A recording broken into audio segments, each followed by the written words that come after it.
दोस्तों इन दिनों देश में आस्था और अंधविश्वास पर जोरदार बहस छिड़ी हुई है। अभी आप बागेश्वर धाम, पंडित धीरेन्द्र शास्त्री, इन सब के बारे में लगातार कई दिनों से सुन रहे होंगे। हर कोई अपने हिसाब से टीका टिप्पणी कर रहा है, हर न्यूज चैनल दिन भर इसी को कवर कर रहा है। सभी न्यूज चैनलों में पंडित धीरेन्द्र शास्त्री का इंटरव्यू लेने की होड़ मची हुई है। लेकिन दोस्तों आप में से बहुतों को ये पता ही नहीं होगा कि असल मुद्दा क्या है, क्यों इस मामले ने पिछले 4-5 दिनों में तुल पकड़ लिया है। तो दोस्तों आज के इस वीडियो में हम ये पूरा मामला क्या है इस पर बात करेंगे। क्या सही है क्या गलत है इस पर जाएंगे ही नहीं। अब दोस्तों ये पूरा मामला समझने के लिए हम पहले शॉर्ट में ये समझते हैं कि पंडित धीरेन्द्र शास्त्री कौन है और बागेश्वर धाम क्या है। देखिए मध्य प्रदेश के छतरपुर के पास एक जगह है गढ़ा, और यहीं पर है बागेश्वर धाम, जहां बालाजी हनुमान का बहुत प्राचीन मंदिर है। बताया जाता है कि यह मंदिर चंदेल कालीन है। अब दोस्तों असल में यहाँ बालाजी का मंदिर प्राचीन नहीं है, यहाँ प्राचीन मंदिर है शंकर जी का, जो मरघट की पहाड़ी पर है। अब मरघट की पहाड़ी क्या है, तो दोस्तों ये जो गढ़ा जगह है, यहाँ की पहाड़ियों में जो शंकर जी का मंदिर है, उसी के थोड़ी दूर गांव वालों ने एक शमशान भी बना रखा था, जहाँ किसी की डेथ के बाद उसका अंतिम संस्कार किया जाता था, और इसीलिए इसे धीरे धीरे मरघट की पहाड़ी कहा जाने लगा। मतलब जहाँ चिता जलाई जाती है या दाह संस्कार होता है। अब इस मरघट की पहाड़ी पर यानी गढ़ा गाँव में पंडित धीरेन्द्र शास्त्री के दादा सेतुलाल जी महाराज, जिन्हें भगवान दास महाराज भी कहते हैं, उन्होंने यहाँ बालाजी हनुमान का एक मंदिर बनवाया और फिर यहाँ हर रोज पूजा पाठ शुरू हो गई, जिसके बाद यह मंदिर आसपास के इलाकों में मशहूर होने लगा। बागेश्वर धाम में दिव्य दरबार पंडित धीरेन्द्र शास्त्री के दादा भगवान दास महाराज ने शुरू किया था। उस दिव्य दरबार में लोगों की समस्याएं सुनी जाती थी और फिर उन्हें ठीक भी किया जाता था। लोगों को फायदा भी होने लगा।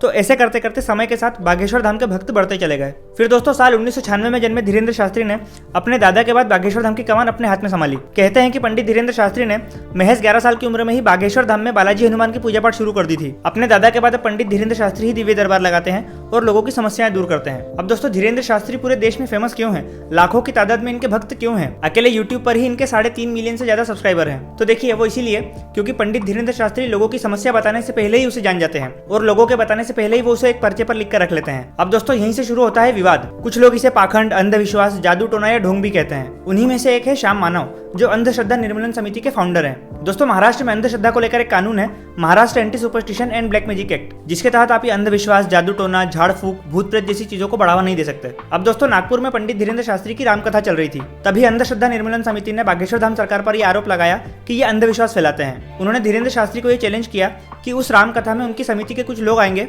और उनके सामने धीरेन्द्र शास्त्री को ये चमत्कार करके दिखाने होंगे और उनके सवालों के जवाब देने होंगे। अगर धीरेन्द्र शास्त्री सही साबित होते हैं तो समिति उन्हें 30 लाख रुपए देगी, और अगर नहीं कर पाते हैं तो उन्हें यह अंधविश्वास फैलाना बंद करना होगा। लेकिन श्याम मानव और समिति ने धीरेन्द्र शास्त्री पर आरोप लगाए कि वो चैलेंज से डरकर रामकथा बीच में छोड़कर भाग गए। तो दोस्तों यहाँ से ये पूरा विवाद शुरू हुआ।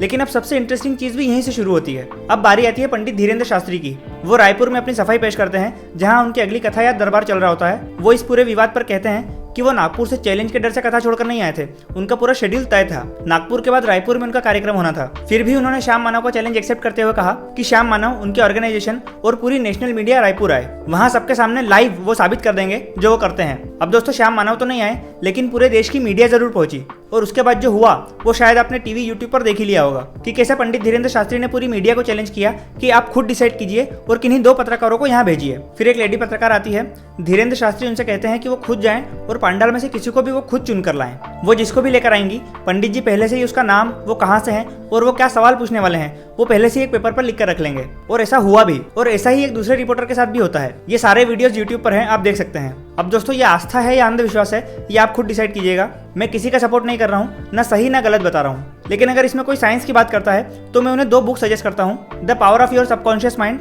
और द सीक्रेट। दोस्तों आस्था, भरोसा क्या है, कैसे इनसे बड़ी बड़ी तकलीफें दूर हो सकती है, इन बुक्स में साइंटिफिकली सब समझाया गया है। तो दोस्तों आज के इस वीडियो में बस इतना ही। अगर आपको वीडियो पसंद आई तो प्लीज लाइक और सब्सक्राइब कर देना। हम मिलते हैं आपसे नेक्स्ट वीडियो में।